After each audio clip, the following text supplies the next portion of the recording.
అంటే కాదు సార్, ఆడు కొడుకుని కూడా వేసేయాలి సార్. సరే, నీ కక్ష ఆడు కొడుకు మీద కూడా ఉంటే ఇద్దరిని కలిసి చేసేయండి, అంతేగాని ఇంట్లో ఆడవాళ్ళ మీదకేంటే తప్పుడు పనులు అని చెప్పని ఆయన నడుచుకుంటూ వెళ్ళిపోయారు. ఇది అధికారులు ఉన్నారు సాక్ష్యం, ఎమ్మెల్యేలు ఉన్నారు సాక్ష్యం. టీడీపీ ఎమ్మెల్యేలు కొంతమంది ఉన్నారు, అధికారులు కూడా ఉన్నారు. నాదెండ్ల మనోహర్ గారు కూడా పక్కనే నుంచుని ఉన్నాడు ఈ కాన్వర్సేషన్ జరిగినప్పుడు. తప్పే ఉంది. రాజకీయ వైరం మాకు చంద్రబాబు నాయుడు గారికి ఉంది, కానీ ఆయన హుందాగా ప్రవర్తించినప్పుడు చెప్తాం తప్పే ఉంది. ఇవాళ రాజకీయ కక్ష లేదని మాట్లాడతారు. రాజకీయ కక్ష లేకపోతే సరాసరి మేనేజర్ మీద, నా మీద ఇప్పుడు జరిగే ప్రయత్నం అదే కదా. రేపో ఎల్లుండో, ఎందుకంటే 2వ తారీఖు స్క్వాష్ ఏదో వేసినట్టున్నారు మేనేజర్ ఇంట్లో వాళ్ళందరూ.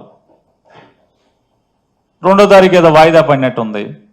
2వ తారీఖు లోపు ఎక్కడన్నా గాలించి ఆ మేనేజర్ని తీసుకొచ్చి అతనితో బలవంతంగా 4 పీకో 10 పీకో తెలకైతల మీద సంతకాలు పెట్టించి నా పేరు రాసుకుని నన్ను అరెస్ట్ చేయడమే కదా ఇక మిగిలి ఉన్నది.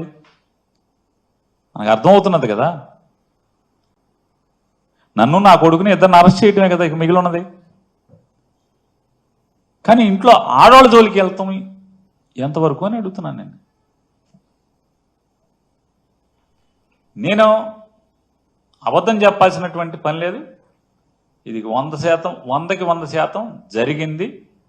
కావాలంటే అది బాగోదు కాబట్టి ఏ తారీఖు ఎన్ని గంటలకి ఎక్కడ కూడా నేను చెప్పగలను ఈ కాన్వర్సేషన్ జరిగింది. చంద్రబాబు నాయుడు గారు ఆడవాళ్ళని అరెస్ట్ చేయడం అంటే ఇంట్లో ఆడవాళ్ళని అరెస్ట్ చేస్తారండి, బుద్ధి లేదా అని తిట్టినా కూడా బెయిల్ రాకుండా విపరీతమైన డిలే ప్రయత్నం చేస్తూనే వచ్చారు.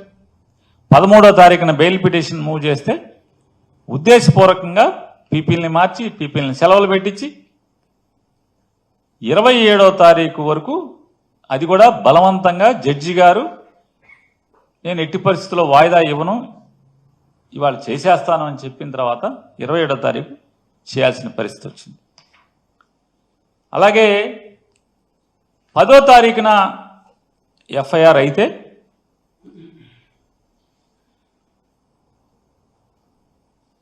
ఏం చేయాలి? వెంటనే పోలీస్ ఇన్వెస్టిగేషన్ చేయాలి కదా. ఏ ఇన్వెస్టిగేషన్ చేయలేదు. చివరికి 3 రోజుల తర్వాత 11, 12, 13వ తారీఖు 13వ తారీఖున రాజకీయ ఒత్తిడి మేరకు వెళ్ళి మేము తాళాలు ఇస్తామని చెప్పని మా అడ్వకేట్లు చెప్తున్నా సరే బలవంతంగా తాళాలు బ్రేక్ చేసి దాంట్లో ఉన్నటువంటి సరుకుని అగ్రిమెంట్ ప్రకారం అదంతా కూడా జాయింట్ లైబిలిటీ. సివిల్ సప్లైస్ ఏదైతే ఆ గోడౌన్లో దాచినటువంటి ప్రతి బస్తా జాయింట్ లైబిలిటీ. సివిల్ సప్లైస్ అధికారులు, గోడౌన్ యాజమాన్యం ఇద్దరు జాయింట్ లైబిలిటీ. జాయింట్ లైబిలిటీ అన్నా సరే, తాళాలు మేము ఇస్తాము తీస్తామన్నా సరే తాళాలని బ్రేక్ చేసి, ఏంటయ్యా అంటే ఆ తాళాలు బ్రేక్ చేయటం వెనక ఉద్దేశం ఏంటంటే వెంటనే లీగల్ టీం వెళ్ళారు, మొత్తం ఆశాంతం వీడియోలు తీస్తున్నారు. తాళాలు ఇస్తామన్నా సరే తాళాలు బ్రేక్ చేశారు. వెంటనే ఆ ప్లేడర్లని తరిమి కొట్టదాకి శత విధాలా ప్రయత్నం చేశారు. పాపం స్వామి భక్తి పారాయణుడైనటువంటి ఇన్వెస్టిగేషన్ ఆఫీసర్ గారు, సర్కిల్ ఇన్స్పెక్టర్ గారు ఎంత బెదిరించినా అదిరిచ్చినా ప్లేడర్లు మాత్రం మా పని మేము చేస్తాం, నీవు ఇష్టారాజ్యంగా చట్టవిరుద్ధంగా అగ్రిమెంట్కి విరుద్ధంగా మీరు తాళాలు బ్రేక్ చేస్తారు కాబట్టి స్టాక్ మాకు నువ్వు ఇక్కడ ఏం చేస్తావో అని మాకు భయంగా ఉందని చెప్పని నీ దురుద్దేశం, నువ్వు పొలిటికల్ ఒత్తిడి. ఎందుకంటే మాట మాటికి ఫోన్ వస్తుంది, పక్కెళ్ళి మాట్లాడుతున్నాడు, ఫోన్ వస్తుంది పక్కెళ్ళి మాట్లాడుతున్నాడు, అసహనం భరించలేకపోతున్నాడు. భరించలేకపోగా పక్కన ఉన్నటువంటి పోలీస్ కానిస్టేబుల్ ఎస్ఐలతో వీళ్ళు ఉండగానే అసహనంతో తిట్టుకుంటున్నాడు ఆ అధికారి, పోలీస్ అధికారి. ఈ లాయర్ నా కొడుకులేమో ఎల్లరు మన మొదలి బెదిరించిన అదిరించిన వీళ్ళేమో ఆపలేకపోతున్నాం, వీడియోలు తీస్తున్నారు. ఆయనేమో ఫోన్ చేసి లోపల ఎట్టగొట్ట గంజాయి మూట పెట్టమని చెప్పి ఆయన చెప్తున్నాడు. సావలేకపోతున్నాం అనేమో అతను అసహనంతో అతను తిట్టుకుంటాడు. ఆశాంతం చివరికి సీలేసి వాళ్ళు అక్కడి నుంచి వెళ్ళేంత వరకు కూడా వెళ్ళిన ప్లేడర్లు 10 మంది కూడా వీడియోలు తీస్తూనే అన్ని రికార్డ్ చేయడం జరిగింది. అంటే ఎలా ఉంది రాజకీయ కక్ష అనేది దానికోసం మీకు ఇవన్నీ వివరిస్తున్నాను. అనిపించవచ్చు ఇందులో కొంతమంది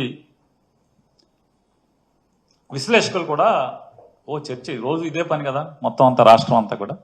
ఆ విశ్లేషకులు కూడా ఏమంటున్నారంటే పేరు నాని ప్రతి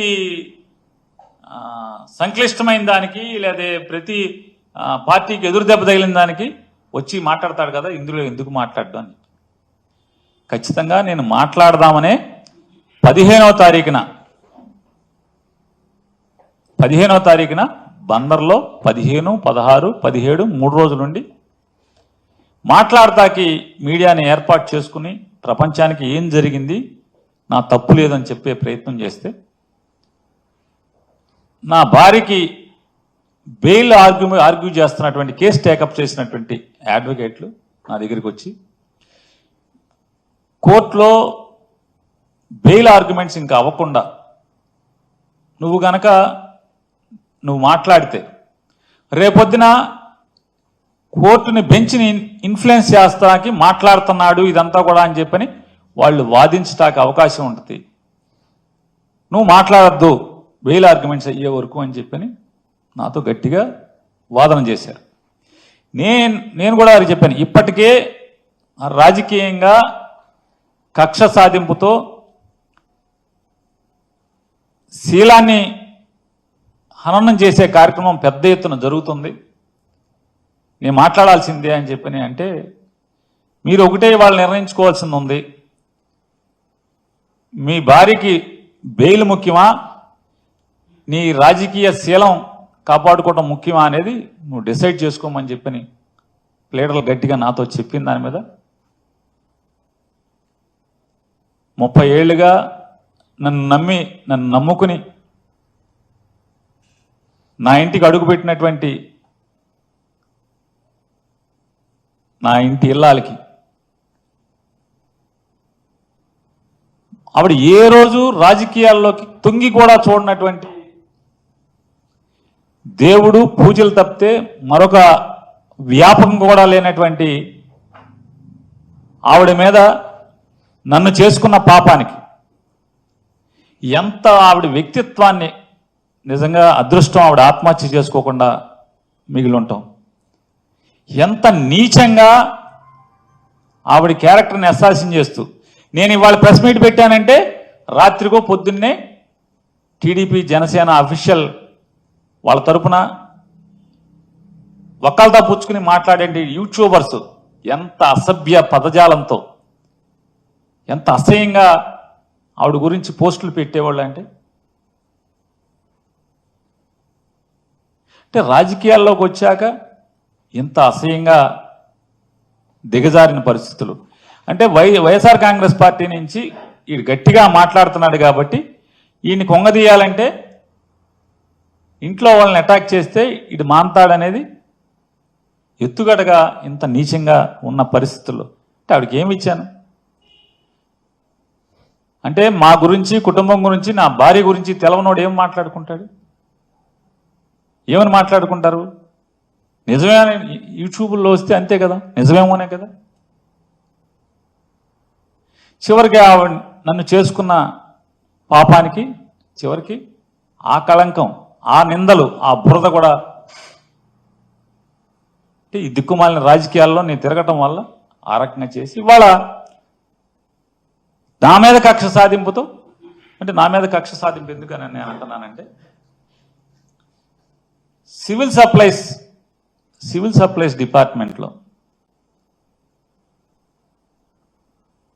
అది ఎమ్మెల్యేస్ పాయింట్లోనా లేదా రేషన్ షాప్లోనా ఎంఎల్ఎస్ పాయింట్లోనా? ఎంఎల్ఎస్ పాయింట్ అంటే ప్రభుత్వ అధీకృత బియ్యం గోడౌన్, అక్కడ కానీ లేదా బఫర్ గోడౌన్లో కానీ లేదా రైస్ మిల్లులో కానీ ఈ బియ్యం ఎక్కడైతే వడ్లని బియ్యంగా మార్చబడతాయో రైతుల దగ్గర నుంచి ధాన్యం కొనుగోలు చేసి ఆ ధాన్యాన్ని రైస్ మిల్లర్కి జాబ్ వర్క్గా ఇచ్చి ఆ 100 కేజీల ధాన్యానికి 64 కేజీలు ఎంతో సుమారుగా, యాక్యురేట్గా నేను చెప్పలేను, సబ్జెక్ట్ టు కరెక్షన్, 64 కేజీల బియ్యాన్ని ప్రభుత్వానికి అప్పచెప్పే బాధ్యత మిల్లర్లకి అప్పచెప్పటం. కానీ అక్కడి నుంచి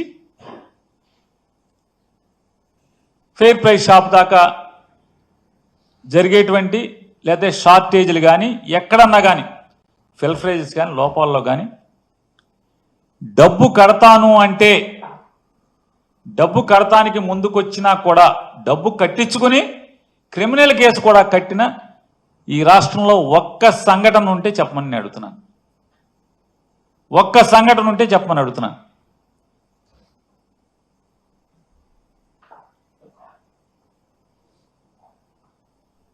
నాదెండ్ల మనోహర్ గారు కూడా మాట్లాడారు. ఆయన ఏవో మాట్లాడారు, అవన్నీ కూడా చాలా సమయం ఉంది, కోర్టులు ఉన్నాయి, కోర్టుల్లో బెయిల్స్ అన్నీ అయిన తర్వాత విచారణ జరుగుతుంది. జరిగినప్పుడు మనోహర్ గారి తరఫున ఆయన ప్లేడర్లు ఆయన వాదిస్తారు, ప్రభుత్వం తరఫున మా ప్లేడర్లు వాదిస్తారు. నేను నిజంగానే అంటే నా భార్య లేకపోతే వీళ్ళందరూ రాజకీయంగా ఆపాదించినట్టు నేను పాపం చేసి ఉంటే ఖచ్చితంగా అనుభవిస్తాను. నేను మాట్లాడే మాటలు మరీ ప్రత్యేకించి సామాన్య ప్రజలకి నేను ఒకటే నా విజ్ఞప్తి, అభ్యర్థన, ఇందులో నాకు గనక ఏదన్నా అంటే లేదా నా భార్య కానీ నేను కానీ ఏదన్నా చిన్న పాపం చేసి ఉన్నాం, పాపానికి మేము భాగస్థులమై ఉన్నామంటే కనుక నేను అత్యంత ప్రేమించేటువంటి దేవుళ్ళ కంటే మిన్నగా ప్రేమించేటువంటి చనిపోయి మరణించినటువంటి నాకు జన్మనిచ్చిన తల్లి మీద ప్రమాణం చేసి నేను చెప్తున్నా. అంటే ప్రమాణం చేస్తే సరిపోద్దా అంటే నాకు జన్మనిచ్చిన తల్లి మరణించి ఉంది, ఆవిడ మీద ప్రమాణం కంటే నేను ఏం చేయగలను చెప్పండి. దీంట్లో నా భార్యకి కానీ నాకు కానీ ఏ పాపం లేదని కూడా ప్రజలకు చెప్పుకుంటున్నాను. నేను రాజకీయ నాయకులకు చెప్పట్లేదు, ప్రజలకు చెప్పుకుంటున్నాను.